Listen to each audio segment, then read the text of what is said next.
ऐसी हम गारंटी ले रहे हैं कि इस चौपाई का संपुट लगा करके हनुमान चालीसा ही कर दो, आपका कार्य सिद्ध हो जाएगा। अच्छा, क्योंकि हमने ये करके देख रखा है। अच्छा, स्वयं आपका निज अनुभव है। हाँ। अच्छा। जय सिया राम। सब सुख लहे तुम्हारी सरना, तुम रक्षक काहू को डरना।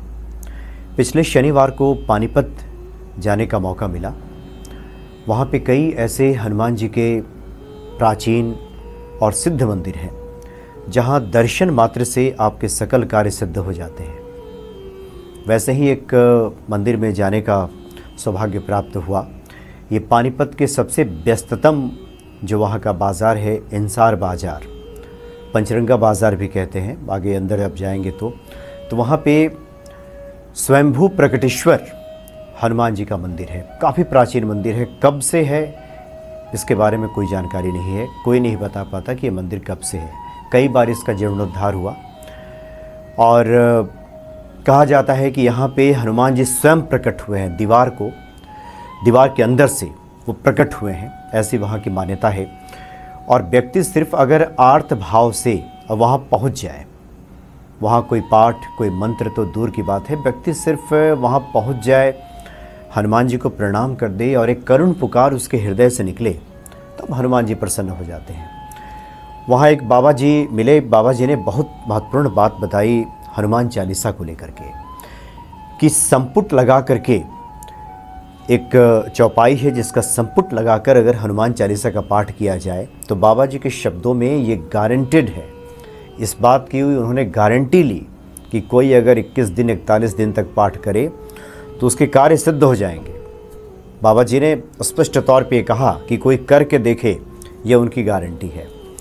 दरअसल काफ़ी दिनों से एक भक्त का वहाँ से बुलावा आ रहा था। वो काफ़ी दिनों से कह रहे थे कि आप पानीपत आइए। निखिल जी नाम है उनका। तो सुबह निखिल जी से हमारी मुलाकात हुई। जब हम दिल्ली से चले तो लगभग 2.5 घंटे का समय लगा पानीपत पहुँचने में। और वहाँ निखिल जी पहले से अपनी धर्मपत्नी के साथ वहाँ मौजूद थे। उन्होंने काफ़ी आवभगत की और पिछले 4-5 महीनों से किसी न किसी माध्यम से वो संपर्क साधने में हमसे लगे हुए थे कि हम पानीपत पहुँचे और वहाँ के हनुमान जी की चर्चा करें, हम भक्तों को बताएं। और उनसे मिलने के बाद मुझे जानकारी मिली कि उनके अंदर ये भाव है कि जिस प्रकार से अन्य जगहों को लोग अलग अलग कारणों से जानते हैं, जैसे महाराष्ट्र को, मुंबई के लोग गणपति जी की पूजा के लिए जानते हैं। पूजा तो हर जगह होती है, लेकिन विशेष तौर पे लोग जानते हैं। महाकाली की आराधना जिस प्रकार से पश्चिम बंगाल में होती है, उसके रूप में वहाँ के लोगों को जाना जाता है, उसी प्रकार से उनकी इच्छा है कि पानीपत को हनुमान जी के नाम से याद किया जाए। क्योंकि वहाँ पे एक परंपरा वर्षों से चली आ रही है और ये परंपरा आज़ादी के बाद से है। दरअसल कुछ लोग जो जिस वक्त भारत का बंटवारा नहीं हुआ था और अब के पाकिस्तान में मुल्तान जो शहर है, वहाँ से काफ़ी लोग पलायन करके आज़ादी के बाद पानीपत शहर में पहुँचे और वहाँ 40 दिनों का हनुमान जी का एक अनुष्ठान होता है। बड़ा भव्य ये अनुष्ठान होता है। दशहरे से 40 दिन पहले से इस अनुष्ठान की शुरुआत हो जाती है। पूरी शुद्धता के साथ, शुचिता के साथ, व्रत नियम के साथ एक समय का भोजन किया जाता है। पूरे दिन भर लोग उपवास रखते हैं और उसके बाद अष्टमी का दिन, यानी नवरात्रि का जो अष्टमी का दिन है, उसमें हनुमत स्वरूप में लोग बाहर निकलते हैं गाजे बाजे के साथ और पूरा जो शहर है वो हनुमानमय हो जाता है। चारों तरफ हनुमत स्वरूप की वहाँ पे चर्चा होती है, दर्शन होता है। इतनी भीड़ भाड़ होती है पानीपत में कि वहाँ चलना दूभर हो जाए। तो पूरा उत्सव का माहौल होता है और इसकी शुरुआत इस बार 14-15 सितंबर से हो जाएगी। इसको लेकर वहाँ पे बहुत सारे ऐसे कारीगर भी हैं जो हनुमान जी की मूर्तियों का निर्माण करते हैं और जो व्यक्ति हनुमत स्वरूप धारण करता है उस व्यक्ति का चयन किया जाता है कि किसके अंदर ये पात्रता है जो उस हनुमत स्वरूप को धारण करेगा। व्रत कोई भी कर सकता है, लेकिन उस हनुमत स्वरूप के धारण करने की पात्रता होनी चाहिए। और वो व्यक्ति फिर उसके बाद फेरी लगाता है। कई बार लोग आमंत्रित करते हैं अपने घरों में और माना जाता है कि जिस घर में भी हनुमान जी पहुंच जाते हैं वहाँ कल्याण ही कल्याण, मंगल ही मंगल होता है। अब तो पानीपत से लोग चल करके दिल्ली तक आते हैं। दिल्ली के भी जो भक्त हैं आमंत्रित करते हैं और वहाँ पता चला कि कुल मिलाकर 3600 सभाएँ हैं पानीपत में, जहाँ पे ये हनुमत स्वरूप को धारण किया जाता है और 40 दिनों का अनुष्ठान चलता है। इस तरह से सभाएं हैं जहाँ इस आयोजन को लोग करते हैं। तो बड़ा भव्य वहाँ पे हनुमान जी के स्वरूप का पूजन होता है।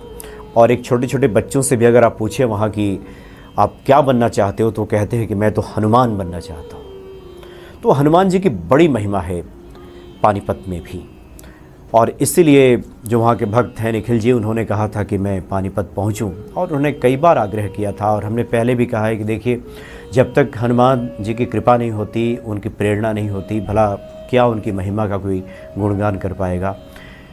दर्शन ही संभव नहीं है जब तक हनुमान जी कृपा न कर दें। तो बड़े दयालु हैं, परम कृपालु हैं हनुमान जी। तो सबसे पहले 9:30 बजे के तकरीबन जब हम पानीपत पहुँचे, और उसके बाद इंसार बाज़ार में, जैसा कि हमने शुरू में जिक्र किया कि वहाँ पे हनुमान जी का प्रसिद्ध मंदिर है, प्रकटेश्वर सिद्ध हनुमान जी, स्वयंभू हनुमान जी। उस मंदिर में पहुँचे तो बाबा जी ने कहा कि कोई व्यक्ति नियम धर्म के साथ एक अनुष्ठान ले ले। अनुष्ठान के लिए वही नियम आप सभी जानते हैं, हाथ में जल ले, फूल ले ले, और हनुमान जी से कहे कि मैं आपके हनुमान चालीसा का अनुष्ठान ले रहा हूँ। और उसके बाद हनुमान जी का जो प्रसिद्ध एक चौपाई है कि पवन तनय बल पवन समाना, बुद्धि विवेक विज्ञान निधाना, कवन सुकाज कठिन जग माही, जो नहीं होए तात तुम पाही। इसका संपुट लगाना है आपको हनुमान चालीसा में। संपुट कहते हैं किसी भी चौपाई के पहले और बाद में। जैसे आप हनुमान चालीसा पढ़ने जा रहे हैं तो पहले इस चौपाई का आप जप करेंगे, कवन सुकाज कठिन जग माही, यानी पवन तनय से लेना है। पवन तनय बल पवन समाना, बुद्धि विवेक विज्ञान निधाना, कवन सुकाज कठिन जग माही, जो नहीं होए तात तुम पाही। फिर श्री गुरु चरण सरोज रज, निजमन मुकुर सुधार, वर्णव रघुबर बीमल यश, जो दायक फल चार। फिर पवन तनय बल पवन समाना, बुद्धि विवेक विज्ञान निधाना। इसको संपुट कहते हैं। आगे भी लगाना है और पीछे भी लगाना है। इस तरह से संपुट लगाकर अगर 11 दिन, 21 दिन, 41 दिन तक का पाठ किया जाए, 11 पाठ प्रतिदिन, 11 हनुमान चालीसा का पाठ संपुट लगाकर, इसमें आपको समय लगेगा 1.5-2 घंटे का समय कम से कम लग सकते हैं, 1-1.5 घंटे तो लगना ही लगना है। तो इस तरह से कोई 11 दिन, 21 दिन या 41 दिन का अनुष्ठान लेता है तो बाबा जी के शब्दों में ये गारंटेड है कि उसका कार्य सिद्ध हो जाएगा। इसमें कहीं कोई शको सुबहो की गुंजाइश नहीं है, कहीं इसमें कोई दो राय नहीं है। हनुमान जी बहुत जल्द प्रसन्न हो जाते हैं, कोई करके देखे। उन्होंने बहुत सारी बातें वहाँ के बारे में बताई कि एक व्यक्ति बीमार थे, उनको लाया गया वहाँ पे। मंत्र पढ़ना तो बहुत दूर की बात है, डॉक्टर्स ने भी मना कर दिया था कि अब शायद उनके अंतिम दिन चल रहे हैं, लेकिन वो हनुमान जी के आए और आते ही दंडवत उन्होंने प्रणाम किया, साष्टांग भूमि पे लेट गए। और उसके बाद कुछ ही देर के बाद वो स्वयं चल कर के अपने घर गए। तो अद्भुत वो मंदिर है। तो काफ़ी लोगों से वहाँ पे मुलाकातें हुई, कुछ कारीगरों से मुलाकातें हुई, कुछ इस तरह की सभाएं जो लोग लगाते हैं, हनुमान जी का जो अनुष्ठान चलता है 40 दिन, वहाँ उन लोगों से बातचीत हुई जो वहाँ के जो पुजारी हैं, जो सभाओं के अध्यक्ष हैं, जो उन सभाओं का संचालित करते हैं। तो कुल मिलाकर ये पूरे दिन अद्भुत दर्शन हनुमान जी का हुआ, हनुमान जी की महिमा जानने का मौका मिला, और ये सब हनुमान जी की कृपा से। तो हनुमान भक्ति पे आप समय समय पे इन वीडियोस को देखेंगे, लेकिन ये जो महामंत्र है जो कि हमने बताया आपको कि हनुमान चालीसा से पहले संपुटित करके अगर आप हनुमान जी के चालीसा का पाठ करते हैं तो आपके सकल मनोरथ सिद्ध हो जाएंगे। और कई बार इस बात की चर्चा हुई है कि हनुमान चालीसा सर्व फलदायी है। समय समय पे हनुमान जी की प्रेरणा से गोस्वामी जी ने कई रचनाएं की हैं लोक कल्याण के लिए, क्योंकि हनुमान जी ही ऐसा अवसर निर्मित करते हैं और गोस्वामी जी ने इन रचनाओं को किया। तो समय समय पे आप वो भी कर सकते हैं, लेकिन हनुमान चालीसा तो प्रतिदिन अपने पाठ में, अपनी पूजा में आपको शामिल करना ही चाहिए। तो निश्चित ही हनुमान जी कृपा करेंगे। जय सिया राम।